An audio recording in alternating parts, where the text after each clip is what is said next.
তুমি কি জানো ইসকন মায়াপুরের এই বিশাল মন্দির যেটা দেখতে যেন স্বর্গের মতো, যেটা লক্ষ লক্ষ মানুষের হৃদয়ে ভক্তির আলো জ্বালিয়ে দেয়।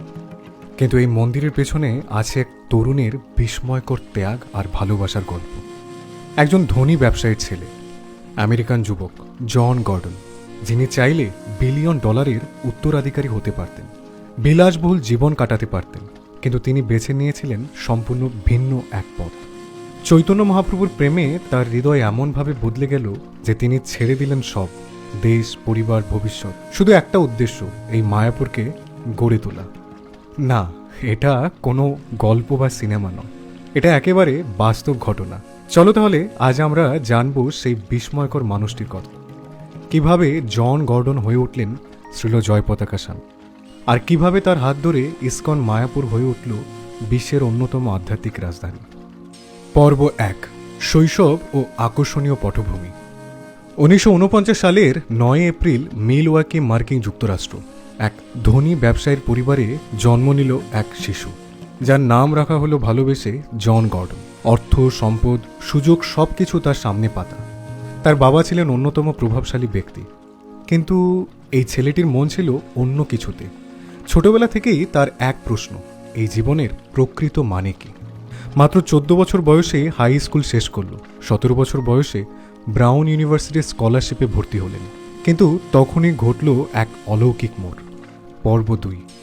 একদিন হঠাৎ সে আক্রান্ত হলো এক দুরারোগ্য চর্মরোগে।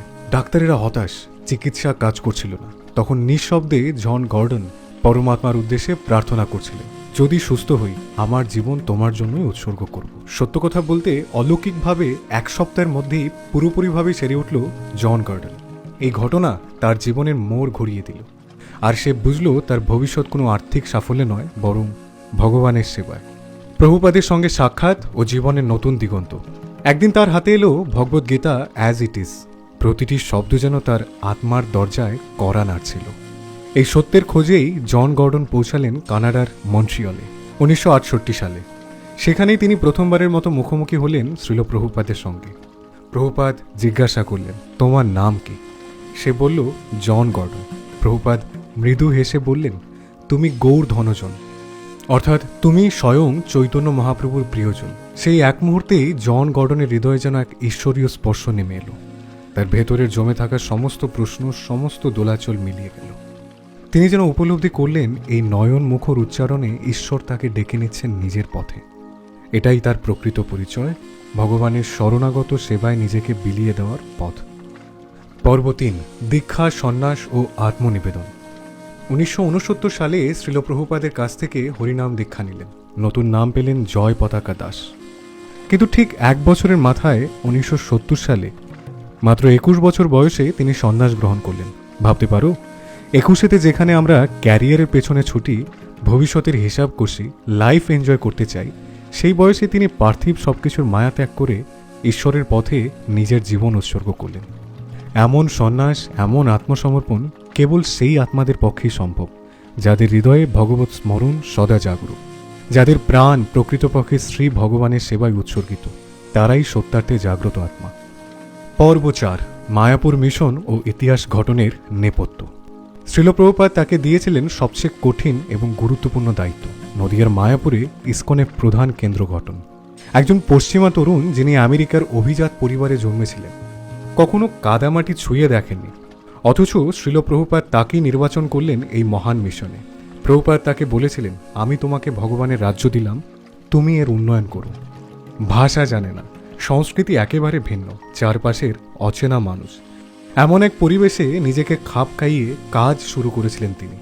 মায়াপুরের কাদামাটিতে প্রথম পা রেখেই তিনি বলেছিলেন, এই ভূমি একদিন হবে বিশ্বের সর্বশ্রেষ্ঠ তীর্থভূমি। এবং আজ তার সেই পূর্বাভাস সত্যি হয়েছে। তিনি শুধু একজন বিদেশি সন্ন্যাসী ছিলেন না, তিনি স্থানীয় কৃষকদের সঙ্গে কথা বলে তাদের জীবনধারা বুঝে নিজের হাতেই চাষাবাদ শিখে নেন। মাটির প্রকৃতি ও শস্য উৎপাদনের ধরন বুঝে তিনি স্থাপনা করেন গোশালা এবং জমি উন্নয়ন প্রকল্প। আর নিরাপত্তার কথা, মায়াপুর কনস্ট্রাকশন কাজ যখন শুরু হয় তখন চুরির ভীষণই ভয় ছিল। বহুবার ডাকাতরা নির্মাণ সামগ্রী চুরি করে নিয়ে যেত। এই পরিস্থিতিতে তিনি রাতের অন্ধকারে শ্রীধামের নির্জনতায় নিজে ইট বালি ও বাঁশের পাশে শুয়ে থাকতেন, রাত ভর পাহারা দিতেন অক্লান্তভাবে। আবার তিনি প্রতিদিন 16 ঘন্টা পরিশ্রম করতেন, উপবাস করে কাজ করতেন, স্থানীয় লোকজনের বিরোধিতা সহ্য করতেন, কিন্তু এক মুহূর্তের জন্য থামেননি, পিছু পা হননি। আজ যে মায়াপুরে আমরা গিয়ে চোখ জোড়ানো বিশাল মন্দির, ধর্মীয় শিক্ষা কেন্দ্র, গেস্ট হাউস দেখি, তার প্রতিটি ইটের মধ্যে মিশে আছে শ্রীল জয়পতাকা স্বামী গুরু মহারাজের অক্লান্ত পরিশ্রম, তার ভক্তি ও তার অশেষ আত্মত্যাগ। তিনি শুধু প্রচার করেননি, তার নিজের পারিবারিক সম্পত্তির বিশাল অংশ দানও করেছিলেন ইসকনের জন্য। এবং তিনি একাই প্রায় 70টিরও বেশি দেশে ভ্রমণ করেছেন, লক্ষ লক্ষ মানুষকে কৃষ্ণ ভাবনায় উদ্বুদ্ধ করেছেন। এই মানুষটি যদি আজকে ইসকনে না থাকতেন, তাহলে হয়তো আজ আমরা ইসকন মায়াপুরের মতো এক আধ্যাত্মিক রাজধানীকে চিনতেই পারতাম না।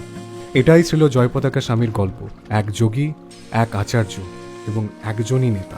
এবং আজও শত রোগভোগের মধ্যেও তিনি বিশ্বজুড়ে কৃষ্ণ নামের আলো ছড়াচ্ছেন। তাহলে বলো, এ কি শুধুই একজন মানুষের গল্প, নাকি এক যুগান্তকারী আধ্যাত্মিক বিপ্লবের ইতিহাস? তোমার মতামত জানাও কমেন্টে। আর যদি মনে করো এই গল্পটা অন্যদেরও অনুপ্রাণিত করতে পারে, তাহলে শেয়ার করো, লাইক করো, আর আমাদের চ্যানেলটি সাবস্ক্রাইব করতে ভুলো না। কারণ এমন গল্প প্রতিদিন শোনা যায় না, কিন্তু হৃদয় ছুঁয়ে যায় সারা জীবনের মতো। হরে কৃষ্ণ নাম গায় একসঙ্গে হরে Krishna. American-born Srila Jayapataka Swami speaks in native Bengali. কোন জাতিভেদ, কোন রাষ্ট্রভেদ, কোন রঙভেদ, কোন ভেদাভেদ নাই। এই হচ্ছে আধ্যাত্মিক এবং আসল রাষ্ট্রসংঘ। এমন আরও চমকপ্রদ তথ্য জানতে আমাদের পেজটি ফলো করে রাখুন এবং আপনার মতামত জানাতে ভুলবেন না। ভালো লাগলে লাইক, কমেন্ট, শেয়ার এবং সাবস্ক্রাইব করে আমাদের সঙ্গেই থাকুন।